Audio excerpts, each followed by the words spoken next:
ठीक है, जगह बोलते हैं बेटा हम त्रिज्या, और जगह बोलते हैं हम त्रिज्या,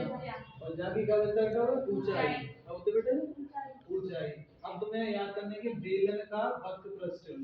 बेलन का वक्र प्रस्थ, बेलन का वक्र प्रस्थ क्या होता है 2 पाई r h, 2 का 2 पाई का मान कितना होता है 22/7, r क्या हमारी त्रिज्या और h क्या है ऊंचाई, h क्या है बेटा ऊंचाई। अब ऐसे भी पूछा कि बेलन का टोटल वक्र प्रस्थ बताओ, यानी कि टोटल वक्र प्रस्थ का मतलब होता है ऊपर वाला भी और नीचे वाले टोटल वक्र प्रस्थ बताओ। सिलेंडर का क्या होता है ना टोटल वक्र प्रस्थ क्या होता है, बेलन का कुल वक्र, बेलन का वक्र प्रस्थ 2 पाई r, बेलन का कुल वक्र प्रस्थ कितना होता है 2 पाई r, और ब्रैकेट में r प्लस h, ब्रैकेट में r प्लस h, यानी जो r है वो कितने बार लग जाती है 2 बार लग जाती है। ठीक है,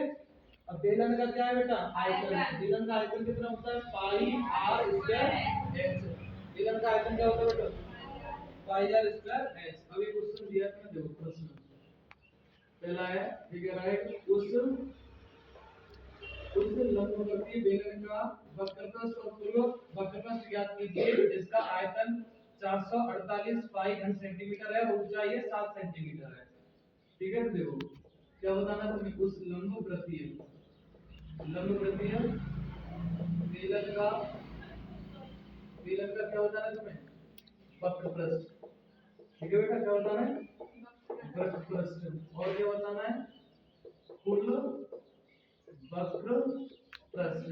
किसका ये बेलन का ही कुल वक्र प्रस्थ किसका है बेटा बेलन का, और एक ठीक है, और तुम्हें दिया गया है बेलन का आयतन, क्या दिया गया बेटा बेलन का आयतन, और बेलन का आयतन कितना दिया तुम्हें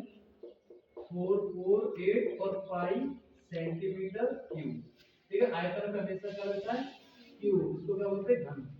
क्या बोलते हैं बेटा इसको घन। ठीक है बेटा, अब ऊंचाई,